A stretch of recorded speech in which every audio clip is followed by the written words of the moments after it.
सब निकाला तेरा फोटो उसका, क्यों निकाला फोटो? छेड़ता है लड़कियों को यहाँ पे तो नहीं बोला, वार्न किया था ना आपको, मत निकालो फोटो। क्यों निकाला फोटो? तेरी माँ बहन नहीं है घर पे? लड़की काय को नहीं आएगा कल से काम पे इधर? हाँ, कौन बोला नाही आएगा काम पे? कौन बोला?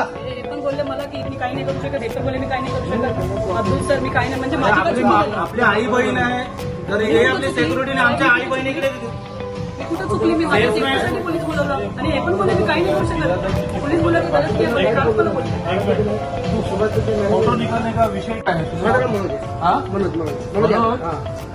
जर पहिला तर आहे ना, तुम्हाला लाज वाटली पाहिजे की एक जर पुरुष त्या महिलेचा फोटो कुठेही काढतो आणि ते डिलीट केल्यानंतर जर तिला सुरक्षित वाटत नाही तुमच्या स्टोअरमध्ये, मग म्हणून तिने पोलिसांना बोलवलं, तर तुम्ही तुमच्या लोकांनी किंवा तिच्या माणसांनी तिला सांगितलं की यायचं नाही उद्या का? हे काय तुम्हाला लाज वाटत नाही? मिसअंडरस्टँडिंग होता. आता मी कसलं मिसअंडरस्टँडिंग? तुम्ही पहिला याला सबस्टँड करा. हा दिसला नाही पाहिजे, हा दिसला नाही पाहिजे. कान पकड, इकडे इकडे पहिले इकडे. अशाने ठेवू नका, अशा ना दे आई बहिणाला दे, माफी माग, कान पकड. आणि माझी वाकली खाली तर तुम्ही फोटो काढला. वागताना पण फोटो काढतो काय चालू? रिलायन्स फ्रेश येथे इन्फिनिटी मॉलमधील रिलायन्स फ्रेश येथे काम करणाऱ्या एका महिलेला तिच्या काम करत असताना किंवा खाली बसल्यानंतर सदर आरोपी हा परप्रांतीय आरोपी फोटो काढत होता.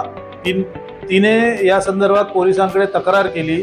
पोलिसांनी त्याला फोटो डिलीट करायला लावले, परंतु समज दिल्यानंतरही त्या महिलेला कंपनीकडून कामावरून काढून टाकण्यात आलं.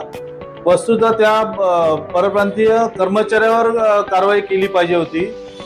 आज तिने जेव्हा महाराष्ट्र नवनिर्माण सेनेकडे धाव घेतली, आम्ही त्या ठिकाणी जाऊन सदर प्रशासनाला जाब विचारला.